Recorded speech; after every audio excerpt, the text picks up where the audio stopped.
Gravando, mas ainda está rodando. Quer dizer, não começou. Agora está gravando. Começamos, então, esse ciclo de palestras, né? Vamos começar com o professor mestre Gabriel Vargas Zanata. Gabriel, por favor. Muito obrigado, Damiana. Boa tarde. Obrigado pela oportunidade. Queria cumprimentar os estudantes. Eu não sei de que semestre que vocês são. Vocês devem me conhecer, porque não faz tanto tempo eu estava aí em Gurupi, né? E logo mais estaremos de volta. Como a Damiana comentou, eu sou professor do curso de Engenharia Florestal. Normalmente, eu sou responsável pelas disciplinas de extensão, de política e legislação florestal, pela disciplina de sociologia e pela disciplina de introdução à engenharia florestal. Nesse momento, eu estou afastado, cursando doutorado aqui no México. A gente veio com a família inteira morar no México, estudar, e estamos estudando um pouco do que eu vou contar para vocês hoje. Eu tenho, nessa minha proposta de capacitação aqui, cursado doutorado na ecologia tropical, eu tenho feito um estudo, uma série de estudos, mas que se juntam todos em um projeto que tem a ver com o que a gente chama de bioculturalidade, e aí eu vou tentar introduzir esse termo e explicar isso para vocês dentro do contexto da agroecologia. A professora Larissa já tinha me convidado no semestre passado, e aí nesse semestre a gente vai repetir essa experiência de eu trazer para vocês como um complemento, né, um pouco dessa diversidade de visões que a agroecologia pode ter e um pouco de como a relação com o extrativismo e os sistemas de produção tradicional aporta, né, ou contribui com a agroecologia. Espera aí que eu tenho que compartilhar a tela aqui, só um momento. Janela. Me avisa se vocês estão vendo a apresentação. Tá ok, falta só maximizar a tela. Foi? Beleza, tá perfeito. Beleza. Então, dentro do conteúdo de agroecologia, eu vou falar para vocês um pouco do que é extrativismo e um pouco do manejo tradicional biocultural. E aí eu vou esclarecer esse termo, né? E a ideia é a gente tratar um pouco dessa dimensão que eu costumo trabalhar muito no campo florestal, mas quando a gente está tratando com povos e comunidades tradicionais, o campo florestal e o campo agrícola, eles dificilmente se separam assim de forma muito nítida. Então, a minha experiência ela é mais profundamente florestal, mas ao longo da minha experiência de trabalho e da minha formação, eu tenho tido muito contato com sistemas de produção agrícola e com a agroecologia já há mais de 20 anos, né? Então, eu tenho pelo menos uns 20 anos de experiência na agroecologia. E aí eu vou falar de agroecologia e um pouco da dimensão dos conhecimentos tradicionais, porque eu tenho certeza de que as outras palestras e o trabalho da professora Larissa já vão contemplar uma série de contextos da agroecologia para vocês. Então é o seguinte, primeiro, falar de extrativismo ou manejo tradicional. Vocês devem ter tido ao longo da vida de vocês, e aí na academia, na formação também, contato com a expressão extrativismo, atividade extrativista, povos extrativistas, produto de extrativismo, e aí eu queria aqui fazer um paralelo do que a gente chama de extrativismo e do que a gente pode chamar de manejo tradicional de produtos, sejam eles produtos florestais ou até falar em manejo tradicional do solo, manejo tradicional de produção agrícola e uma série de outros manejos tradicionais, manejo tradicional de caça, de pesca, enfim. Quando a gente fala em manejo tradicional, a gente está falando em um conjunto de práticas, né, técnicas e práticas, ligados à obtenção de um produto específico, ou à transformação de uma realidade, seja ela uma paisagem, seja ela uma porção de terra, seja ela um ambiente, através de técnicas e métodos oriundos de uma cultura tradicional. E aí a gente faz essa comparação, esse paralelo entre o que é tradicional e o que a gente pode chamar, talvez, hoje em dia, de convencional ou tecnificado, técnico-científico, que é aquilo que a gente aprende, na maioria, dentro da academia. Em outras palavras, existe uma agronomia, né, ou até uma engenharia florestal, que tem um conjunto de conceitos, técnicas, abordagens e formas de trabalhar que são o que a gente chama de convencional, de escala industrial, de escala empresarial ou de base científica técnica. E a gente tem a outra dimensão de sistemas de produção agrícola, por exemplo, que é tradicional e que não responde exatamente ou não se ampara nos conceitos e na forma de trabalhar da agronomia ministrada nas faculdades, pregada dentro dos ambientes técnicos, e inclusive das políticas públicas. Né? Tem um exemplo muito clássico que tem a ver com a agroecologia e com a agronomia, é que a agronomia, por exemplo, em sua maioria absoluta, trata fertilidade e produção vegetal a partir da lei do mínimo, né, do barril de Justus von Liebig, que ele dessa descrição da fisiologia e das ciências do solo, que trouxe, né, um detalhamento de quais são os nutrientes essenciais, benéficos, e por aí vai, dentro da produção vegetal, enquanto que o manejo tradicional ele não trabalha a fertilidade sob um enfoque químico-molecular. Né? A manejo tradicional, estou fazendo essa comparação com o solo, que eu imagino que é uma temática que é bem fácil para vocês entenderem. Então, o manejo, por exemplo, tradicional da fertilidade do solo, ele tem como indicadores, em vez de uma análise química do solo, ou a capacidade de troca catiônica do solo, ou o pH do solo, o manejo tradicional tem como indicador de qualidade do solo a cor do solo, o cheiro do solo, a textura avaliada ali de uma forma comparativa, né? E, inclusive, o que vegeta sobre o solo é um grande indicador de fertilidade do solo para o manejo tradicional do solo. Então, a gente tem... Tá, eu quis usar o solo como exemplo, mas aí a gente não fala em extrativismo de solo. Então, vamos pensar dentro do que eu vou ter como exemplo central, porque eu queria também dizer para vocês que a agroecologia, ela não... Vou falar mais uma vez, ela não se limita à agronomia, ela não se limita a sistemas de produção vegetal e ela não se limita a sistemas agroalimentares, né? Então, a agroecologia, ela como movimento, como ciência, como proposta política de transformação e como mudança paradigmática nos sistemas de produção da nossa sociedade, a agroecologia também trata de produtos florestais. E os produtos florestais eles podem ser fruto de extrativismo ou de manejo tradicional. E aí, por isso que eu trago o esclarecimento desse tema aqui no começo, porque, além do manejo tradicional que eu mencionei, que aí eu vou voltar a falar em outros momentos da fala, da nossa aula, tem o que a gente chama também de extrativismo. E aí o extrativismo, ele tem esse sufixo ao final de ismo, porque ele é uma lógica ou uma postura, né? Uma postura ampla, uma postura econômica, uma postura de manejo, né? É um conjunto de práticas de manejo que tem como fonte de demanda, por exemplo, como força que gera a sua existência, o mercado. Então, vou falar em outros termos para vocês entenderem. Ao longo da história da Amazônia brasileira, antes de 520 anos atrás, os povos e comunidades tradicionais tiravam castanha, tiravam açaí, caçavam, pescavam, e tinham aí alguma dinâmica de comércio, de troca, mas eles não tinham uma atividade que a gente podia chamar de extrativista. Eles tinham manejos tradicionais que tinham muita ligação com o suprimento das suas demandas imediatas, né? E aí, quando chega ao mercado, no primeiro momento, Drogas do Sertão, quando invadiram a Amazônia, os portugueses e os espanhóis, foi atrás de temperos, pimentas, ervas aromáticas.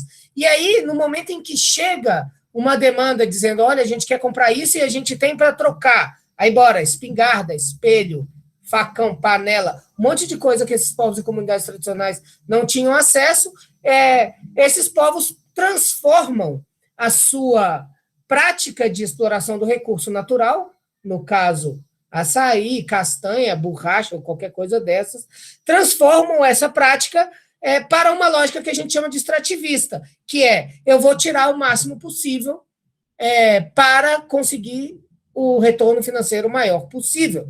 né? Então, aí é nesse ponto que o extrativismo e o manejo eles se diferenciam, porque o manejo ele segue uma lógica que é limitada pela capacidade produtiva e pela capacidade de reposição, né? Em outras palavras, você pode retirar aquilo que você sabe que o ambiente dá conta de repor, enquanto que o extrativismo, muitas vezes, pode levar algum produto ou alguma espécie, ou algum organismo, ou até uma formação vegetal, uma paisagem, a deixar de existir, porque alguém resolveu tirar tudo e vender tudo porque estavam pagando bem. Ou então tirar tudo e vender tudo porque estavam pagando mal. Então ele tinha que vender mais para conseguir o mesmo ingresso ou o mesmo retorno financeiro. Então, o Brasil vem passando, né, ao longo dos últimos 521 anos, por vários ciclos de extrativismo. Tá? O Brasil, que antes era chamado pelos povos tupi de Pindorama, vivia, né, tinha a sua dinâmica super complexa, com densidades de povoamento e de uso do solo bem diversas ao longo do território que a gente chama hoje de território nacional. Se chamava Pindorama pelos tupi, mas outros povos chamavam de outro jeito. Enfim, e essa unidade chamada Brasil, para a maioria desses povos, ela nem existia como tal. E aí a gente já tem 521 anos deste território conformado como Brasil, né, dessa noção de nação brasileira, né, e esses 521 anos desenvolveram ou permitiram que os nossos povos desenvolvessem uma série de práticas extrativistas, né? E aí, nesse contexto, também existe uma coisa que é muito importante para a agroecologia, que é o conceito da pluriatividade, que a gente não tem, de maneira geral, povos e comunidades tradicionais, nem produtores rurais, muito limitados a uma só atividade, né? Inclusive, quando a gente fala de territórios amazônicos, a gente fala em terras, águas e florestas de trabalho, porque existe trabalho na roça, existe trabalho de pesca, existe trabalho de exploração de recursos florestais, seja ele madeira ou qualquer outra coisa, e existe toda uma composição de atividades. Então as pessoas elas não são pura e simplesmente agricultoras, eles são agricultores, eles são extrativistas, são pescadores, são caçadores, enfim, tem toda uma diversidade. E a agroecologia, ela demanda esse reconhecimento da pluriatividade para a gente ter também uma perspectiva de sustentabilidade social, econômica e ecológica baseada nessa pluriatividade, né? Então, ao longo antes dos 521 anos de extrativismo, a gente teve milhares de anos de ocupação do território nacional e milhares de anos de humanidade, né, de experiência civilizatória por vários grupos humanos em várias partes do mundo, e isso, o que a ciência tem nos mostrado hoje em dia, transformou os territórios, as florestas, as savanas, o cerrado, os campos, quaisquer paisagens onde havia gente, se transformaram no que a gente chama de paisagens domesticadas. Essas paisagens domesticadas, inclusive existe ainda um diálogo, meio que um confronto, um conflito dentro da ciência, porque alguns autores, inclusive saiu um trabalho na Nature semana passada, ainda querem tentar argumentar de que as paisagens amazônicas que a gente conhece hoje não são domesticadas, ou elas não são transformadas profundamente pela existência humana, com o objetivo, talvez, de mostrar que a gente deva retirar as pessoas de dentro da paisagem florestal, porque essa paisagem florestal existe como tal, sem influência humana, né? E aí a gente tem também, por outro lado, uma série aí, quem tiver interessado, eu tenho muitas referências sobre isso para compartilhar com vocês. Existem uma série de paisagens e ambientes, por exemplo, na Amazônia e em outras partes do mundo, que tem a conformação que tem, ou seja, tem as espécies que tem, na densidade que tem, produzindo do jeito que tem, com a qualidade de solo que tem, por resultado de milhares de anos de intervenção humana. Ah, mas é uma intervenção que não desmata. Ela desmata e depois a mata cresce. Ah, mas é uma intervenção que não transformou profundamente. A gente não conhece o que havia antes para saber se transformou profundamente. Mas estudos de paleopalinologia, que são estudos que estudam o pólen em estratos profundos de milhares ou milhões de anos de idade, esses estudos mostram que vários aspectos da floresta, apesar da domesticação da paisagem e da domesticação de algumas espécies, se mantêm, como produtividade primária, cumprimento de uma série de funções ambientais e serviços, enfim. Isso também, esse tempo de processo, também resultou em várias espécies domesticadas. A gente tem, e aí eu vou até falar disso daqui a pouco, quando eu vou falar de conceitos bioculturais, a gente tem os povos e comunidades do nosso planeta, ao longo de milhares de anos de agricultura e de manejo tradicional de ambientes diversos, florestais ou não, transformou espécies a ponto da gente ter espécies que eram silvestres se transformando em espécies domesticadas, ou, perdão, a partir de espécies silvestres, surgem novas espécies que já entram no conceito de espécies, porque perdem também, em alguma medida, a capacidade de se reproduzir com aqueles parentes silvestres, e elas são espécies domesticadas exatamente porque elas passam a demandar ou a precisar do plantio e do cuidado e do manejo humano para que elas continuem existindo. O pessoal aí da agronomia deve entender disso melhor do que eu, mas não tem alguns exemplos, tipo o feijão. O feijão, originalmente, os parentes silvestres do feijão, não estou falando de todos os feijões, eu não sei se isso é verdade para todos os feijões, os parentes silvestres dos feijões estouravam a vagem e jogavam feijão longe. Um processo importante da domesticação do feijão foi fazer que a vagem deixasse de estourar ou passasse a tardar mais para estourar, para a gente conseguir colher o feijão, né? E aí, no momento em que algum desses feijões, eu não sei como eu digo, são todos, deixa de estourar a sua vagem, se você para de plantar ele, ele não vai conseguir se reproduzir naturalmente. Outros exemplos, eu tenho um exemplo que eu acho muito legal, que é o da pupunha, não sei se vocês conhecem pupunha, pupunha é uma das paixões da minha vida, pupunha é uma palmeira amazônica, domesticada na Amazônia, a gente tem registros na região de Rondônia, do que hoje em dia chama Rondônia, de parentes silvestres da pupunha, que deram origem às pupunhas que a gente conhece hoje em dia. A gente tem infinitas variedades de pupunhas, desde o Pará até o sul aqui do México, ao longo de todo este território, a gente tem um monte de pupunha diferente, e a pupunha também é uma planta que, se você para de plantar ela, quando, por exemplo, a floresta fecha o dossel, ou as árvores sombreiam a pupunheira para de produzir. E aí, essa pupunheira, se você não capina em volta, não limpa a floresta, não planta ela no limpo, ela não existe. Então, a pupunheira também é uma espécie domesticada. E aí tem um monte de outra. O milho também, ele não nasce naturalmente, eu acho que os passarinhos devem comer o grão do milho, abre a espiga, e aí nada disso vai nascer depois, ou o passarinho termina de comer, enfim, tem uma série, e aí, em geral, as espécies domesticadas, elas têm essa dependência, né? E aí, nesse processo, além de domesticar espécies, essas povos e comunidades criaram variedades e sistemas, variedades vegetais, além de variedades vegetais, raças animais também. E vários sistemas sistemas produtivos profundamente adaptáveis. Adaptáveis a quê? Perdão.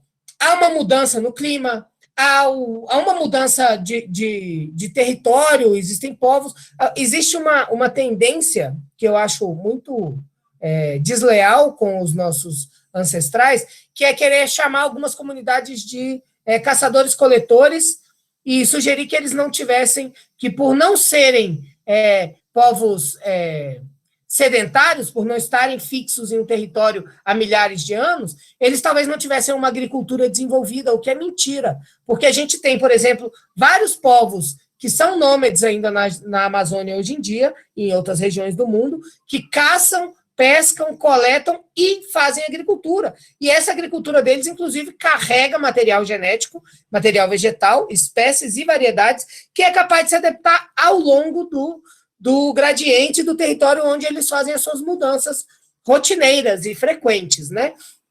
Então, dito isso, da diversidade de espécies domesticadas, de variedades agrícolas, eu queria falar um pouco do conceito do que é bioculturalidade.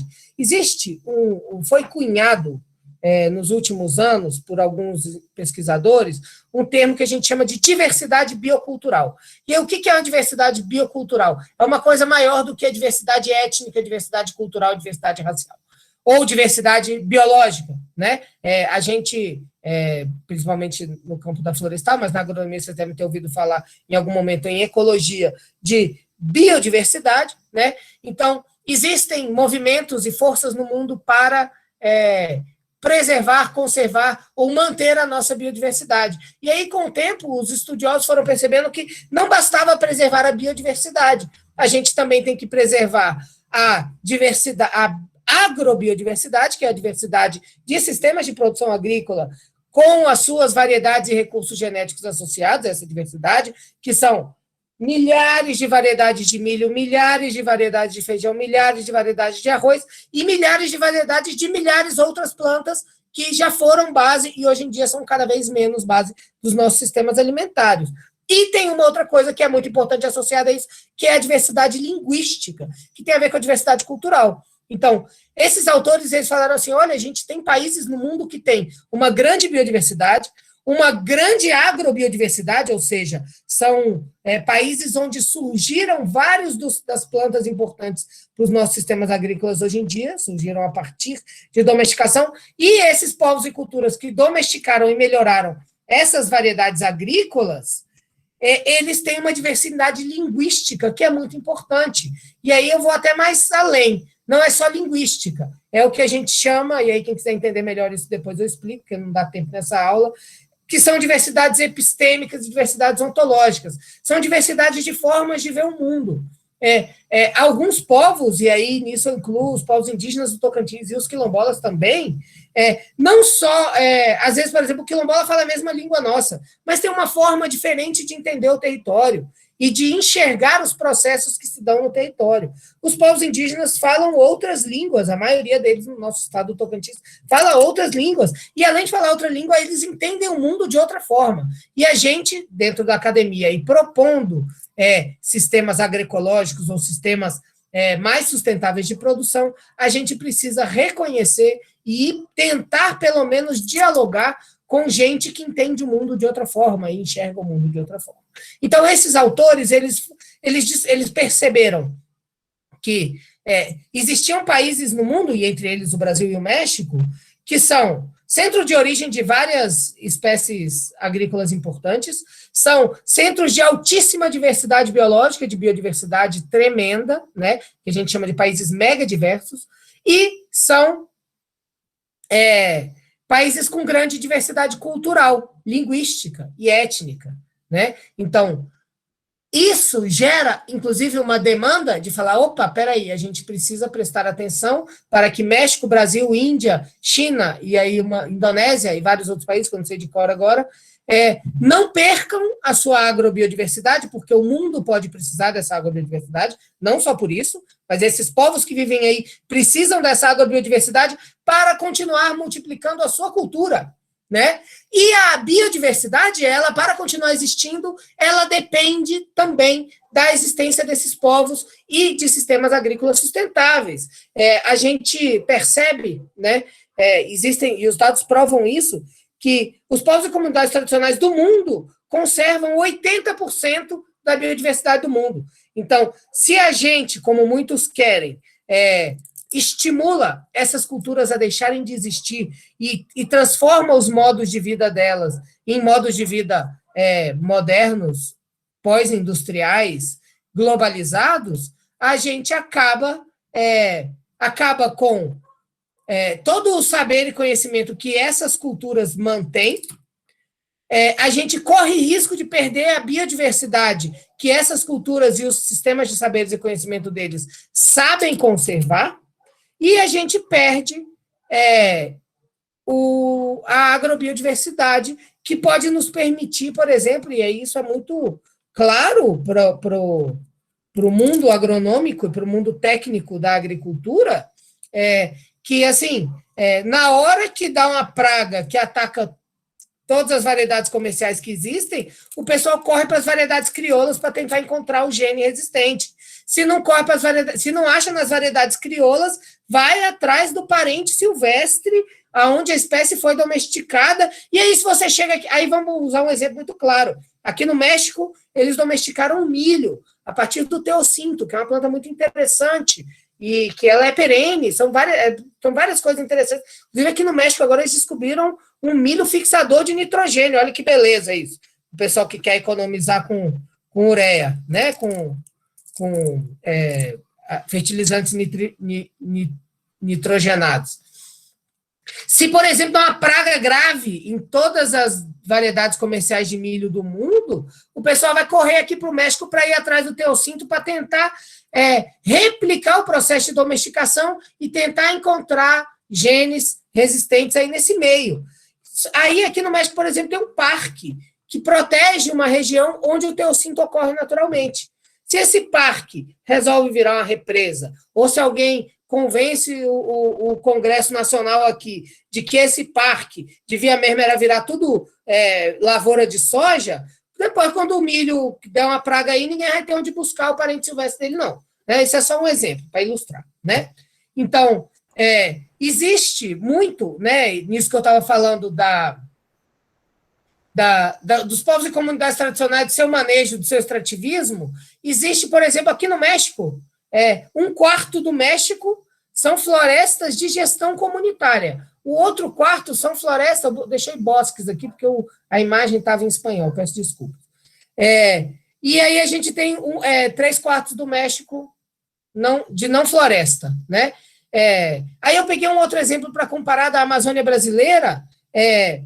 1/4 da Amazônia brasileira são terras indígenas. O outro quarto está dividido entre unidades de conservação de uso sustentável e assentamentos rurais. A gente tem muito pouco território quilombola na Amazônia, infelizmente, a gente tem vários que ainda estão em processo de demarcação, e a outra metade da Amazônia são florestas de propriedade privada, ou terras públicas, ou por aí vai. Né?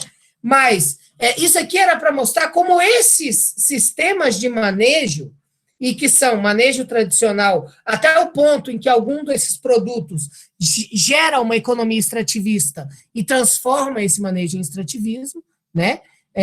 Então, esses povos e comunidades tradicionais, por exemplo, aqui no México, estão manejando, estão cuidando, estão transformando de forma não destrutiva, na maioria dos casos, quase 1/4 do território mexicano e 1/4 das florestas da nossa Amazônia brasileira, né? Porque as terras indígenas, elas estão, segundo a Constituição, sob um regime de manejo baseado no conhecimento tradicional. Isso ainda está na Constituição, enquanto não mudar a Constituição, é muito difícil da gente mudar isso. Né? E esse conhecimento tradicional, aí eu fiz uma separação do que ele pode ser. Existem várias dimensões do conhecimento tradicional. Como eu falei para vocês, os povos comunidades tradicionais, eles são pluriativos. Né? O cara não é especialista, ninguém se forma agrônomo na roça. O cara, além dele aprender a mexer na roça, ele tem que aprender a mexer com o gado também, ele tem que saber caçar, e se precisar arrumar alguma coisa na casa, ele tem que saber arrumar, porque é ele que tem para fazer isso. Né? Então, os povos e comunidades tradicionais, eles tendem, né, a ser mais multitarefas, né? As pessoas, elas não são tão especialistas, salvo alguns casos em que o cara decide que ele tem um ofício X e ele passa a fazer só aquilo e ganha vida com aquilo, e com dinheiro ele consegue os outros serviços. Mas, em geral, né, quando a gente fala de povos e comunidades tradicionais, a gente está falando de outras culturas, no geral as pessoas são, sim, pluriativas, né? Então, esse conhecimento tradicional, ele também pode, apesar de não estar separado por pessoas, existe a dimensão do conhecimento, que ela é uma dimensão que a gente chama de florestal, né? Que tem a ver com o manejo do ambiente florestal. E existe também o que a gente pode chamar de conhecimento tradicional agroecológico ou agroflorestal, porque na maioria dos povos e comunidades tradicionais, a lavoura, o cultivo, ou a cultura, como vocês gostam de chamar aí, a cultura e a floresta, elas ocupam, às vezes, o mesmo espaço em tempos diferentes, né? Ou elas estão, ao mesmo tempo, em espaços diferentes, mas elas são integradas, né? Então, uma das essências da agroecologia é a integração de sistemas produtivos. Então, são processos ecológicos e culturais que transformam paisagens culturais e são a base de modos de vida e de produção, e que tem muito a ver com um conceito que vocês devem ter ouvido falar na ecologia, que é o conceito de coevolução. É complicado da gente falar em coevolução, porque nós, seres humanos, já há bastante tempo, não estamos mais sujeitos à evolução natural que a gente conhece na teoria, porque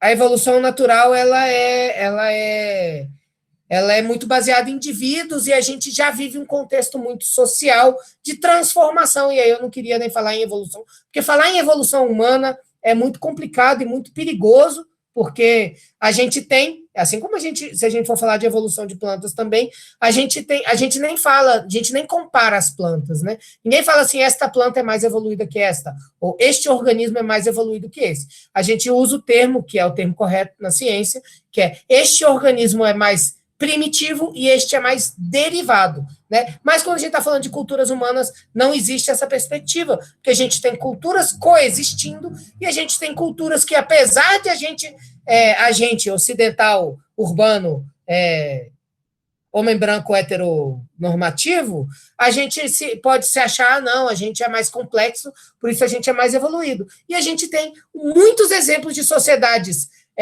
talvez à primeira vista menos complexas que as nossas, que não são capazes de construir uma aeronave e voar até a Lua, mas que talvez eles estejam numa situação melhorzinha que a nossa, porque nós estamos correndo muito risco. Inclusive, estamos numa pandemia aí agora que prova, por A mais B, que esse nosso sistema não está dando muito certo.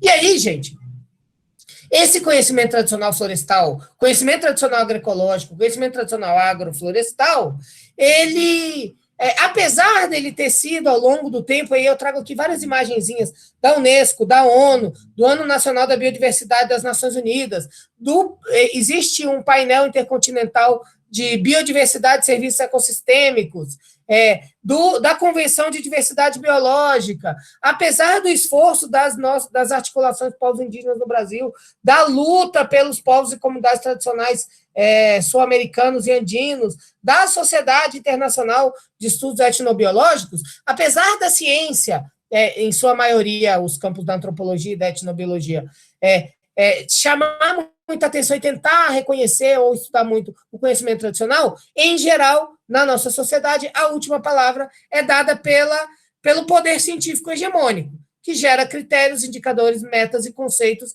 que, em geral, são monoculturais. Eles não são pluriculturais, não são biculturais, não são interculturais nem multiculturais. Em geral, a ciência ela segue uma só cultura, né? Então, isso gera o que a gente chama de invisibilidade local das perspectivas bioculturais, né? Então, isso também leva a uma abordagem, que é uma abordagem que tem crescido muito na ciência e que tem uma relevância muito grande, tá?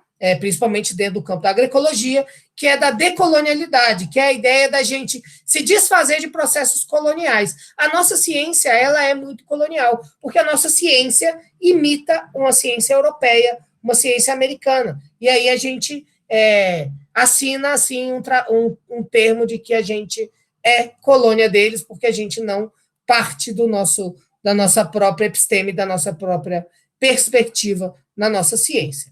Então, para falar disso, eu queria exemplificar um pouco, tá? Vocês estão me ouvindo? Tudo certo, Gabriel. Beleza. Sim, professor. Eu queria falar de alguns exemplos, de alguns estudos de caso no Brasil, do que a gente chama de sistemas sociotécnicos.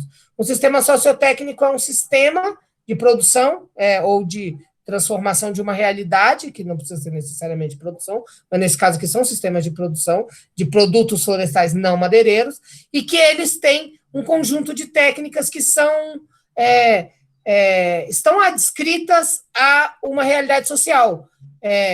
Assim, se eu quiser ser coletor de açaí, eu posso ir lá aprender a trepar no açaizeiro, tirar o açaí, mas eu talvez não consiga incorporar todos os elementos do sistema sociotécnico das comunidades, por exemplo, produtoras de açaí do estuário amazônico, ali da região de Belém, né, ou da região das paisagens da várzea amazônica paraense, onde a gente tem uma dominância profunda de Euterpe oleracea, né? E esses sistemas, eles são compostos de práticas de trabalho em campo e eles envolvem também uma percepção da produção profunda. E aí eu vou falar de alguns exemplos, como o açaí solteiro, que é um açaí que ele não dá toceira, é o açaí do Amazonas, do Acre e de Rondônia, tá? E de todo o resto da Amazônia. A gente tem o açaí de toceira, que é esse que se planta em Gurupi, que é o açaí, enfim, que tem muito no Maranhão, que tem no Pará. Ele é limitado ao Pará e ao Maranhão, e tem uma população dele muito interessante, ninguém sabe direito por quê, lá na Colômbia, no litoral da Colômbia, mas todo o resto da Amazônia é dominado por otério precatório. Inclusive, tem um estudo que diz que essa é uma das árvores mais abundantes no mundo, esse açaizeiro solteiro, né? E que, cá entre nós, é o açaí que eu prefiro, que ele é muito mais gostoso. Que a gente chama de açaí do Amazonas, e que ele se parece muito com a Jussara nossa daí. Tem também a copaíba, né? Que aqui tem a imagem do óleo de copaíba aqui. A andiroba, que também é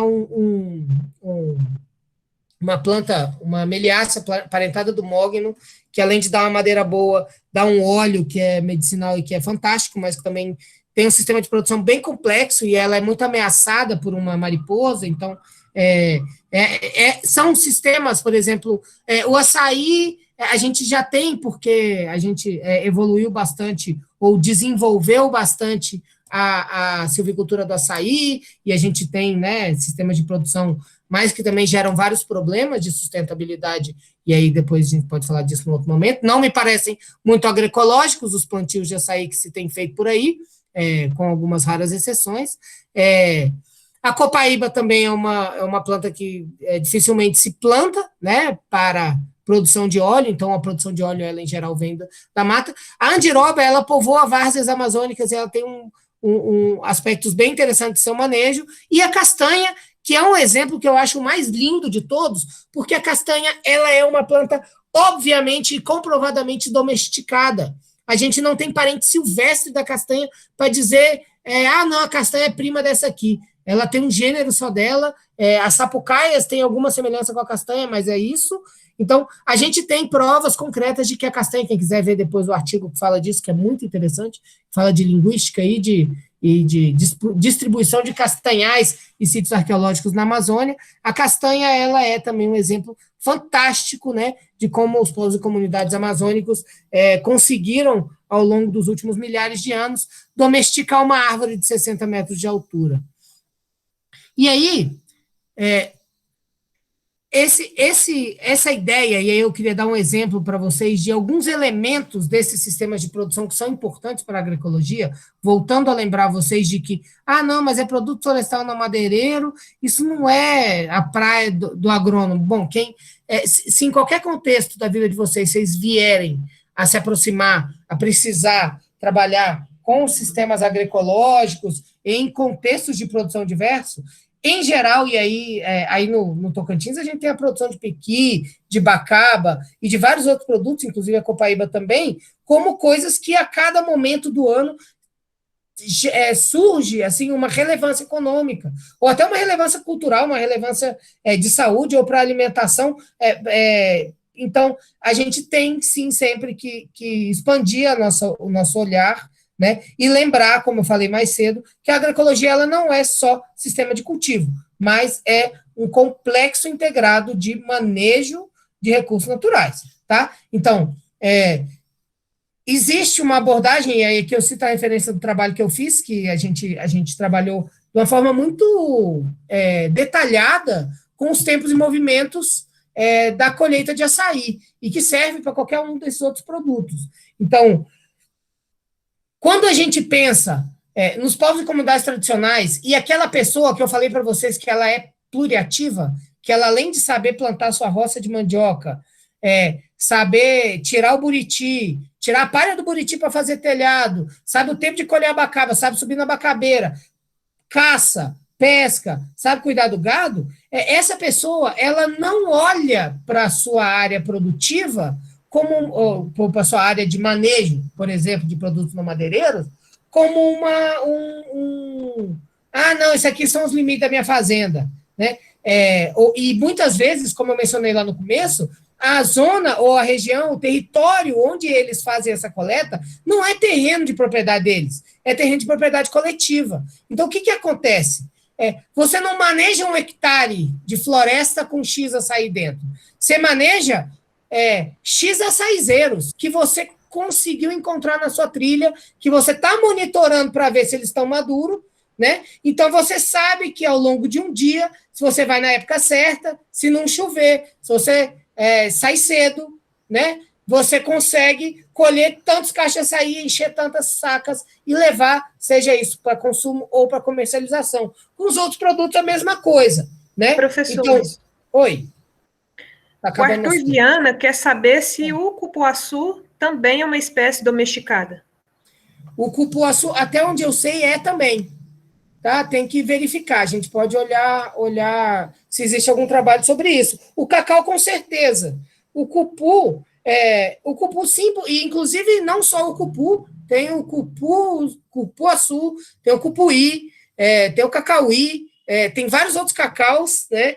E todos eles têm alguma medida de domesticação. O cupuaçu, aí existe, tem que revisar, eu não pus nessa apresentação aqui, existe um critério para dizer se a planta é domesticada ou se ela está em processo de domesticação. Pode ser que o cupu esteja num caminho aí, porque talvez ainda haja ocorrência espontânea de cupuaçu. A planta domesticada, ela é chamada de domesticada quando ela não ocorre naturalmente. Os açaís, por exemplo, não são domesticados, nem abacaba. Eles sofreram um processo de melhoramento, mas os passarinhos continuam plantando e eles continuam existindo. Enfim. Peraí que eu não estou vendo direito agora aqui o meu negócio. Então, essa abordagem, né, que eu acho que se vocês tiverem oportunidade, ou se em algum momento vocês precisarem, dentro do trabalho de vocês, trabalhar com manejo de buriti, manejo de bacaba, manejo de açaí, ou de piqui, ou qualquer coisa assim, lembrem-se que a melhor forma, ou pelo menos a gente defende que a melhor forma de quantificar é ir trabalhando com indivíduos, o indivíduo coletor e o indivíduo planta, o organismo planta árvore, tá? E aí existe, né, toda uma dimensão de conhecimento biocultural, de presença ou ausência da planta e do produto e de disponibilidade naquele dia ou naquele momento em que você pode colher. Tá? Eu lembro, assim, uma coisa que me marcou muito quando eu fiz esse meu estudo de mestrado sobre açaí, é que eu lia os trabalhos, aí o pessoal falava, a produtividade de açaí é de tantas toneladas por hectare. Tá. Aí eu ia ver como é que eles calcularam. Aí eles falaram, não, cada pé produz um cacho entre 10 e 17 quilos, cada pé produz 3 cachos, 4 cachos no máximo, multiplicado, tira o peso do cacho, não sei o quê, a produção é essa. E aí, quando eu fui a campo, eu vi que essa produção ela não existe. Por quê? Porque os 4 cachos não maduram ao mesmo tempo. O cara não vai 4 vezes ao longo da safra no mesmo pé de açaí cada vez que colher um cacho. Então, por quê? Porque não é viável, porque não dá tempo de caminhar até lá, porque você gasta gasolina de barco, você gasta dia de trabalho. Enfim, então, existe uma lógica, e eu lembro, uma coisa que me marcou muito, era um trabalho que falava de produtividade potencial de açaí, a produtividade em tal área da Amazônia é de tantas toneladas por hectare ano, e ele usava uma conta que era referência, ou uma fórmula referência de um trabalho de produção de bananeira. Aí eu falei, não, tá errado isso aqui, a bananeira produz um cacho e aí já era.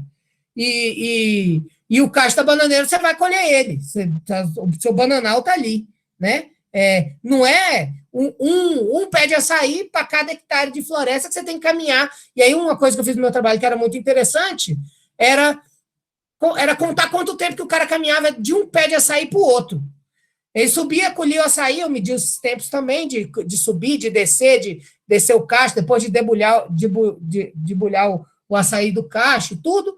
Mas o tanto que ele caminhava entre um pé e outro era o que dava noção de quanto açaí tinha nessa área de floresta. Em algumas áreas, em 3 minutos, o cara chegava no outro. Às vezes, a gente ia caminhar 10 minutos para sair de um açaizeiro com cacho maduro para um outro açaizeiro com cacho maduro. E aí, toda essa complexidade, que ela é biocultural, seja o sistema de produção extrativista de lógica econômica ou de manejo tradicional, tudo isso é o que transforma floresta, piqui solto, sozinho no ar, ou caindo do pé sozinho, em produto. Se não tem quem sabe colher o piqui, cata um paulista qualquer aí, da UFT tem até uns, e manda ele apanhar piqui para você.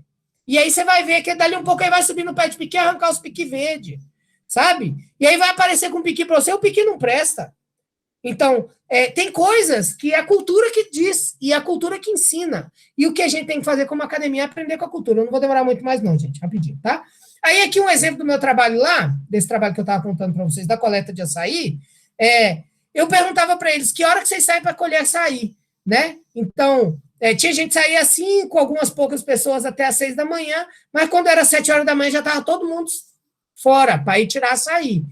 E às 4 horas da tarde a maioria já tinha voltado, né? Então, essa lógica, essa dinâmica, por exemplo, se a gente pega de 5 às 4 horas da tarde, se tinha alguma coisa para fazer na casa, ninguém fez, porque saiu, né? Então, e aí uma coisa que a gente aprendeu também é como esses sistemas de produção ocupam o tempo das pessoas, né? E aí, é claro, existem coisas. Aqui, ó, por exemplo, na terra indígena Coatá Laranjal, lá onde eu fiz esse estudo, a gente tem 2 rios importantes, Rio Canumã e Rio Marimari, e aí alguém falava, né, naquelas contas de padaria, o açaí na terra indígena Coatá Laranjal produz tantos cachos por ano, então, ao longo, que eu não sei se vocês estão vendo a minha setinha aqui, ao longo de um ano, toda essa área produz X mil toneladas lá, uma área de 128 mil hectares, produz X mil toneladas de açaí.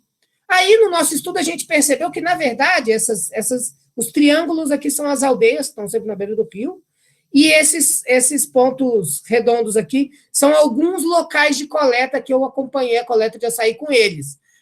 E aí, a gente fez uma conta de que, saindo da aldeia, no máximo 1 hora de canoa, de pec-pec, depois caminhando no máximo 1 hora na mata, porque mais que isso, fica muito caro, não vale a pena, o açaí não vai pagar a gasolina que você gastou no barco, não dá tempo de você voltar no mesmo dia, além de ter um problema muito sério, que é o risco de chover. Se chover e molhar a saca ou o paneiro de açaí que você colheu, você perdeu esse açaí, pode jogar ele fora. Então, são coisas assim bem delicadas. E aí a gente acabou percebendo de que, para essas aldeias, que são as aldeias que existem nessa região, a área de potencial coleta de açaí é só essa área achurada aqui, né? A gente fez isso pela modelagem. Então, a gente acaba entendendo que todos esses sistemas de produção precisam de um olhar muito complexo e muito profundo, tá? Esse é o recado desse mapa.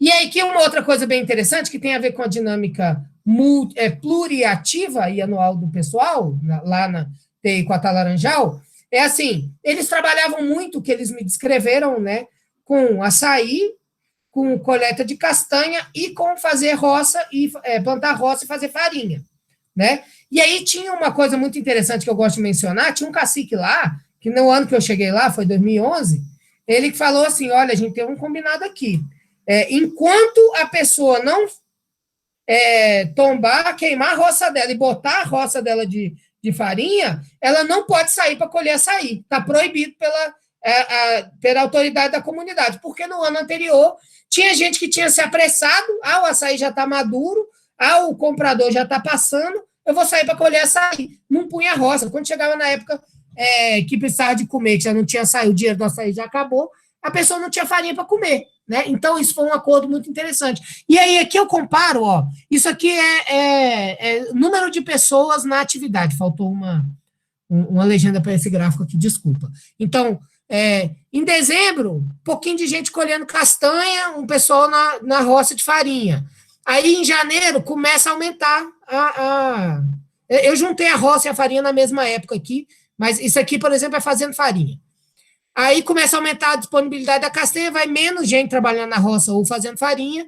Aí, quando vai chegando o mês de maio, vai chegando o verão, já está acabando a castanha, está começando a sair, mas é o tempo de queimar, é o tempo de fazer roça. Então, maio e junho, o pessoal está fazendo roça, pouquinha gente trabalhando com castanha e com açaí. E logo que passou o tempo de julho, já voltou a chover lá no Amazonas, e já não dá mais para botar roça, pode ter trabalho de farinha para fazer, mas aí o pessoal já começa a aumentar. E aí é muito interessante como isso aqui se sincroniza com o nível do rio ao longo do ano. Então, isso também demonstra que esses sistemas de produção, eles estão organizados com um calendário anual, né, de cheia e vazante do rio, no caso, o Rio Madeira, nesse caso aqui.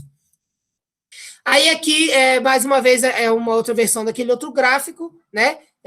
E tem outros aqui também, né? Então, o tempo que as pessoas passaram, ou quantos por cento da comunidade estava trabalhando com atividade agrícola de roça e farinha ao longo do ano. Vocês veem que o número sobe muito aqui em maio e julho, né? E quanta gente tinha envolvida com a atividade de coleta de castanha, desse lado aqui, no começo do ano, açaí aqui no outro ano, e é muito interessante como o açaí e a castanha, eles estão quase que completamente separados nessa lógica de sistema de produção, e outros, que aí eram outras atividades que se mencionava, tinha gente que pescava para vender, enfim, tem outras atividades. Aí aqui eu queria mostrar um pouquinho, já estou quase concluindo, gente, faltou um slide, um pouquinho de sistemas de produção diversos aqui no México. Aqui no México é muito interessante, eu não sei, acho que eu vi alguém da Florestal aí. Aqui no México eles têm pinheiros nativos e eles têm sistemas de silvicultura de pinheiro muito interessantes, integrados com roça, né, de milho, e essa roça aqui não é só milho, é milho com feijão e abóbora, porque eles sempre plantam milho com feijão e abóbora. Criação de pequenos animais, que nessa região aqui é uma região muito alta, eles não têm muito gado, é mais cabrito e carneiro mesmo, e aí essa paisagem integrada, né? Essa paisagem que a gente tem os sistemas de produção, às vezes junto, às vezes separados. Aí eu queria falar de mais algumas poucas coisas aqui. Dessa perspectiva biocultural, eu estava falando lá da realidade do trabalho, né? E aí eu queria mencionar algumas outras coisas da perspectiva biocultural, que é essa perspectiva que conecta ambiente, organismos e cultura, tá? Existe, por exemplo, uma perspectiva biocultural muito interessante do Pequi no Tocantins, né? Da Abacaba também, né? No estudo que eu fiz aí faz uns 3 anos que a gente fez, a gente viu que a cultura alimentar e o consumo de abacaba entre os jovens de Gurupi e outros jovens de regiões próximas, onde existe abacaba, que também é importante, eu vi que no Maranhão também a abacaba é importante, né? No Goiás nem tanto. E aí, essa perspectiva biocultural na esfera local e comunitária, ela ajuda muito, por exemplo, a gente entender a relação das comunidades com noções de inventário e projeção da produção. Como que eles entendem quanto que se produziu, como que eles medem isso, e como que eles projetam, né, ou prognosticam, ou calculam quanto que vai produzir uma roça, tudo isso para fins de planejamento, né? E a relação disso com os conceitos centrais de manejo, né? Que, como eu falei no começo, manejo é diferente de extrativismo, e manejo é uma dimensão da produção muito racional e complexa, tá? E regulação da produção agroflorestal, né? E aí eu queria sugerir, eu deixar para vocês algumas dicas, né? Na vida profissional de vocês, sempre que vocês tiverem contato que for trabalhar com perspectivas culturais diferentes, tentem fazer um pouco do que a gente chama de observação participante. Vai para a roça com eles. É muito importante que a gente, agrônomos, engenheiros florestais, técnicos de diversas áreas, aprendamos a chegar em contextos bem distintos dos nossos, chegar calado. Porque se a gente já chega para a roça, querendo mostrar que a gente sabe, dando um monte de pitaco e falando um monte de coisa, a gente está perdendo a ótima chance de escutar coisas que vão ser importantes para a gente poder, sim, fazer essa intervenção técnica depois de escutar o pessoal. Então, a observação participante é ir para a roça com os caras, plantar com eles, se eles estão fazendo alguma atividade, mas você olha e fala, gente, mas isso é superstição, é crendice, isso não importa. Faz junto com os caras, que depois você aprende alguma coisa disso. E aí depois, no final, se você quiser dar uma palestra, ou fazer uma recomendação, é para isso que eles pagam a gente, o nosso serviço é esse. Mas dar sempre um passo atrás de humildade, né? Estudos etnográficos de práticas de trabalho de campo, que é mais ou menos a mesma coisa da observação participante. Etnografia é a gente registrar aspectos de uma cultura, tá? Então, sempre que a gente está em contato com uma cultura diferente, e assim, não adianta dizer, não, eu sou tocantinense, eu estou indo para uma comunidade rural tocantinense. Você, a partir do momento que você aprendeu as coisas da faculdade, você já não compartilha a visão de mundo dessas pessoas. Escutar as pessoas do campo é muito importante para poder fazer agroecologia, tá? Reuniões e oficinas participativas com diálogos de saberes e construção coletiva. A gente tem muito a ajudar, a gente aprende muito na faculdade, tudo que a gente aprende na faculdade é importante para caramba, mas a gente precisa saber nos colocar no nosso lugar e saber ir soltando essas informações de uma forma que as pessoas entendam, incorporem e que seja, assim, 1 mais 1 é sempre mais que 2. A gente consegue construir uma coisa muito melhor com diálogo, tá? Etnoagrofloresteria, que é o manejo de sistemas agrícolas e florestais integrados desde uma perspectiva cultural. Tem muita adaptabilidade, resiliência, que é a capacidade de sobreviver ou de se recuperar frente a impactos, sustentabilidade e bem viver, que é um termo que a gente tem usado muito hoje em dia, que, assim, é muito melhor do que qualidade de vida, né? Bem viver não é só ganhar bem viver são várias outras coisas.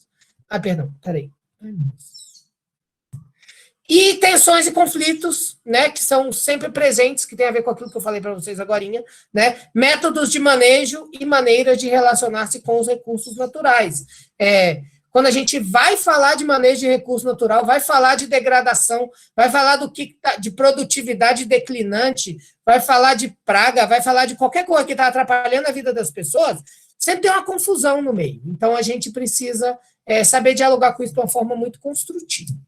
E aqui, por último, existe também uma perspectiva técnica na esfera pessoal e familiar. Existem diálogos que a gente faz com a comunidade e tem coisas que a gente trata com as pessoas individualmente, né? Todo mundo que vive em comunidades rurais e que está ligado a sistemas de produção tem uma relação cotidiana com a terra e com o seu entorno natural, tá? Os produtos e os recursos, eles também são de interesse coletivo e eles são selecionados na perspectiva biocultural. Essas pessoas, elas têm, como eu falei mais cedo,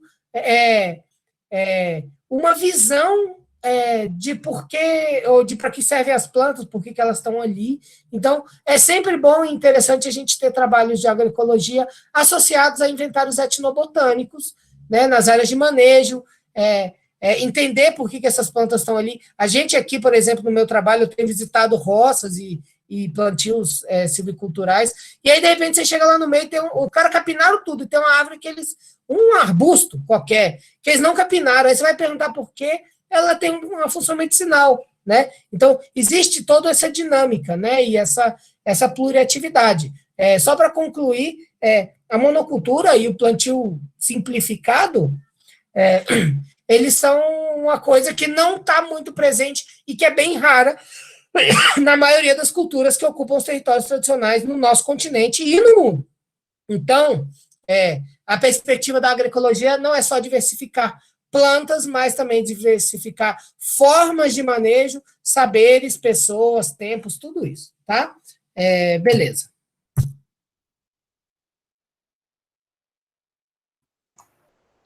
Deixa eu deixar de compartilhar aqui.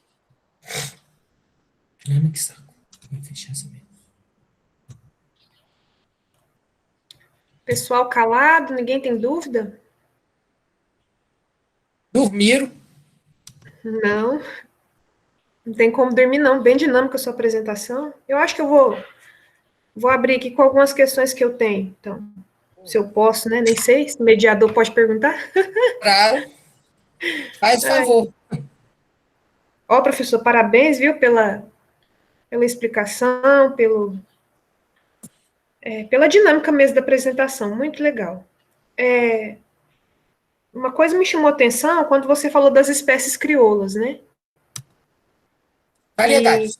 Que me acendeu uma luz aqui, uma luz negra, né? Porque as nossas principais commodities, né? Todo mundo fala que o Brasil é um país agrícola, que é a agricultura que salva, né, a nossa balança comercial, e isso é um pouco não, né, isso é 100% verdade, mas todas as nossas espécies tipo exportação, né, quase a totalidade são espécies invasoras, né, não são espécies nativas, então, aquilo que você falou sobre quando há o acometimento por grandes pragas, por grandes processos, né, de degradação dessas áreas de monocultura, seja por motivos climáticos, né, ou por patologias diversas, você tem que recorrer a essas espécies crioulas, né, e nós não temos essas espécies crioulas nativas para as nossas principais commodities de exportação.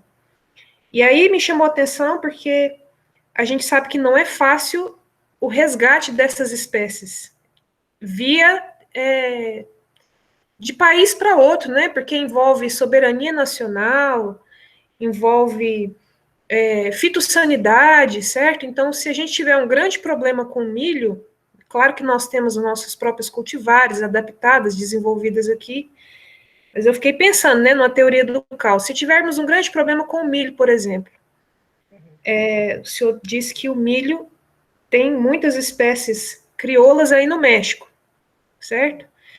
Como é que fica essa questão? Se eu precisar de uma espécie crioula dessa, como é que eu tenho acesso a isso? Instituição Embrapa, por exemplo, né? Porque até isso chegar para o produtor tem um caminho, né? Boa, Damiana, muito boa pergunta. A gente chama de variedade crioula, tá? Porque espécie é o milho. Aí, dentro do milho, a gente tem as variedades. Então, o nome é variedade crioula. Mas aí o que acontece? A gente tem vários milhos crioulos no Brasil.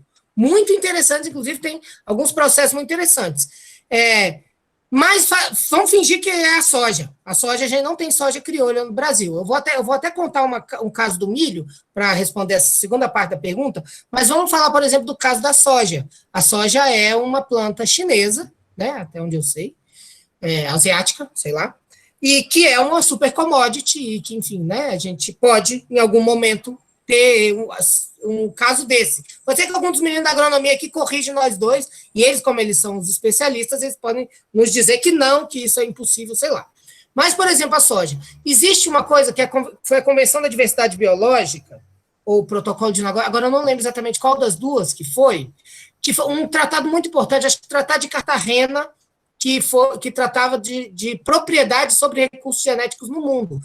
Quando começou aquela confusão de biopirataria de que fulano, ciclano, beltrano patenteou o cupuaçu, né? Ou chocolate, ou açaí, ou não sei o quê. Aí, houve um acordo, e aí isso é um acordo que o Brasil é signatário, de que plantas alimentícias não podem ser patenteadas em alguma medida. Acho que você pode patentear genes específicos dentro do alimento para fins de conservar uma inovação do processo, que é o caso do Terminator, dos genes Roundup Ready, enfim, esses genes que estão na soja e em outras plantas, dos BT, enfim, dessas coisas todas. Mas, por uma questão de soberania alimentar mundial, se o Brasil precisa de material genético de soja para salvar a sua produção de soja, a China, se ela é signatária do tratado, ela compartilha.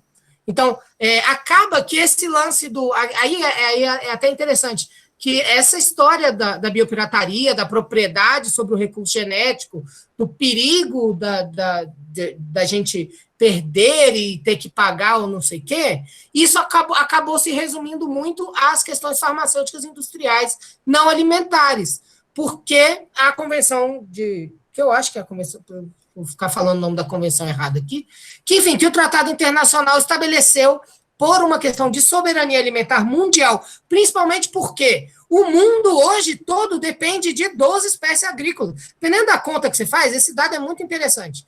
Dependendo da conta que você faz, X%, acho que 50% da alimentação mundial é baseada em 3 plantas. Em milho, trigo e cana, sei lá o que é o terceiro. Milho, trigo e arroz. Acho que esses 3, eles dão conta de 50% da alimentação mundial. E se a gente pega há 200 anos atrás, a alimentação mundial era baseada de forma muito bem diversificada em 200 mil plantas. E aí, qual que era a outra pergunta que você falou? Eu queria citar o caso do milho, por exemplo. Não, aí o milho, no caso, o milho, ele tem, e aí isso é uma coisa muito interessante, o centro de origem do milho é aqui no México. Aqui no México, a gente tem um parente silvestre do milho. Mas isso foi há milhares de anos. E desde aquele tempo, o milho já foi para o Brasil e voltou várias vezes, enquanto não existia nem México nem Brasil.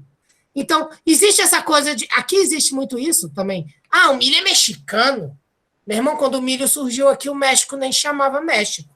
Então, pode parar. Porque o milho surgiu e se transformou no que se transformou porque o povo do México, que chama México hoje em dia, que não era México, dialogava e trocava material genético com o povo lá da Argentina, não, porque era muito no sul, mas do Paraguai, do Brasil, e esse material ele fluía.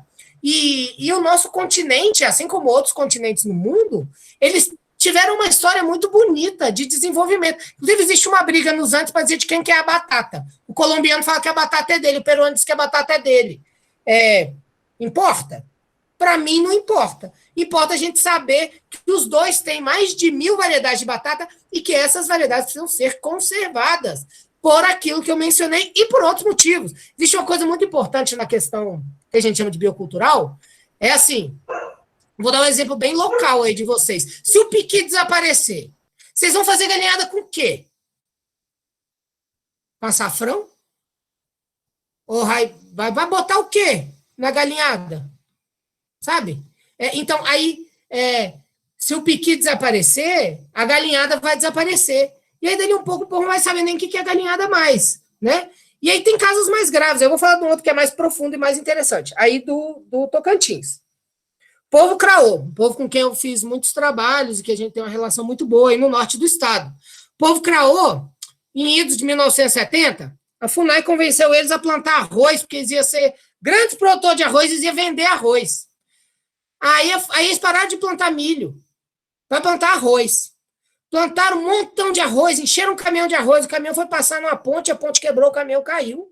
Perderam a produção de arroz. Ficaram com fome, sem dinheiro. E o milho? Cadê o milho? E o milho não tem mais. Perderam o milho. Um milho roxo, lindo que eles tinham. Beleza. Passou um tempo. Os Craô faziam uma festa que chama Festa da Batata Doce. Na Festa da Batata Doce, eles fazem uma farinha de batata doce, que é uma delícia. Vocês imaginam uma farinha de batata doce? É uma farinha docinha, crocante, assim, maravilhosa, linda, roxa, com transparente. Parece uma farinha feita de cristais preciosos, além de ser docinha. Eles faziam essa festa da batata doce. Só que a FUNAI tinha convencido eles a plantar laranja. E eles estavam sem batata doce. Eles tentaram fazer a festa da batata doce com laranja, não deu certo. E aí, quando eles deixam de fazer a festa da batata doce, eles deixam de cantar as canções da festa da batata doce. E nessas canções tem elementos, histórias, fábulas, parábolas, coisas que ensinam eles a ser quem eles são. Então, se não tem batata doce, não tem a farinha, não tem a festa, não tem a transmissão da cultura. E aí os jovens Craô dessa época aprenderam menos a ser Craô do que os outros, porque não tinha festa da batata doce para eles fazerem. Aí, tá, batata doce eles não perderam, mas o milho eles tinham perdido. O que eles fizeram? Por algum processo que eu não lembro exatamente como, eles ficaram sabendo que a Embrapa tinha o milho deles, porque a Embrapa tinha coletado este milho roxo lá no Chavante, nos anos 70.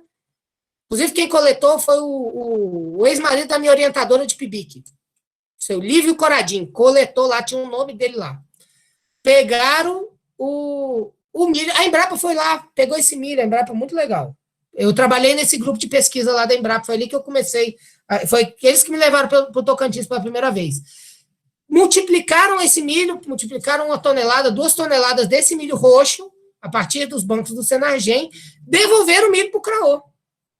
E aí, 10, 20 anos depois, o Craô pegou o milho e foi lá e deu para a Embrapa de novo, falou, muito obrigado, Embrapa, está aqui o milho que você emprestou para a gente, está devolvido, né? Um processo muito simbólico, muito bonito, né? Quem quiser saber mais sobre essa história ganhou prêmio lá na Itália, do Slow Food, e aí foi uma coisa super emblemática e simbólica para a conservação de recurso genético no mundo, né?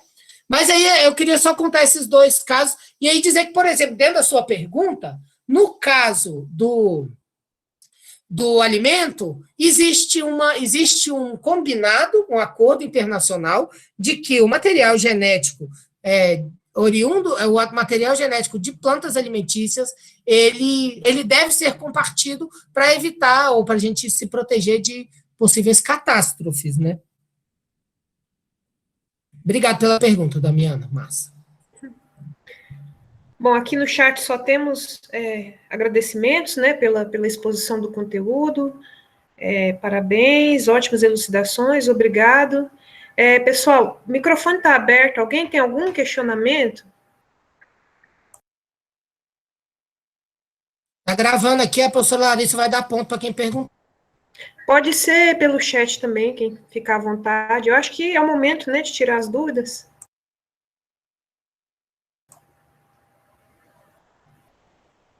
Bom, se vocês não se manifestam, eu acho que a gente pode encerrar, né, Gabriel? Não sei se você tem alguma coisa para falar, porque várias pessoas já saíram da sala.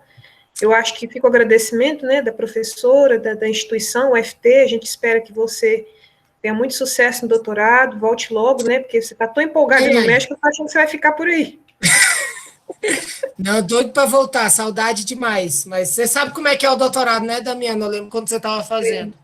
Pelo amor de Deus, se for para dar um conselho para esses meninos, não faz doutorado, não, bobos. É tudo muito sofrido. Mas daqui para lá as coisas vão mudar e a gente vai ter uma nova pedagogia também, porque... Não, e a UFT tem uma relação muito próxima, né, com o governo mexicano. Vários alunos já vieram para cá, já foram com título de mestre, de doutores. Tem uns 2 alunos querendo fazer pós-doc. País interessante, né? E a gente tem muita semelhança com o Brasil, viu? É uma coisa assim. Eles são mais organizados, né? A gente tem que admitir. Depende também, viu? Porque aqui é uma burocracia que eu vou te contar. Mas a pandemia está acabando com isso. Já estamos mais digital. Fica o nosso desejo de boa sorte. Tá bom, muito obrigado pelo convite. Precisando da gente aqui enquanto universidade, né? À distância, assim, nessa via online, nós estamos à disposição. Manda um abraço para o Giongo, um abraço para a Larissa, agradece o convite. Beijo em vocês. Beijo, Damiana. Obrigado, professor. Pessoal, a gente encerra, então, esse momento. Como eu disse, essa gravação vai ficar disponível na plataforma, tá? Qualquer dúvida, vocês têm um contato aberto com a professora, comigo também, no grupo do WhatsApp. Demora um pouquinho, tá? Essa compilamento, né? E assim que estiver disponível, eu mando o link naquele mesmo e-mail, tá? Obrigado, professor. Abraço na Thelma, nas crianças. Damiana. Valeu. Tchau.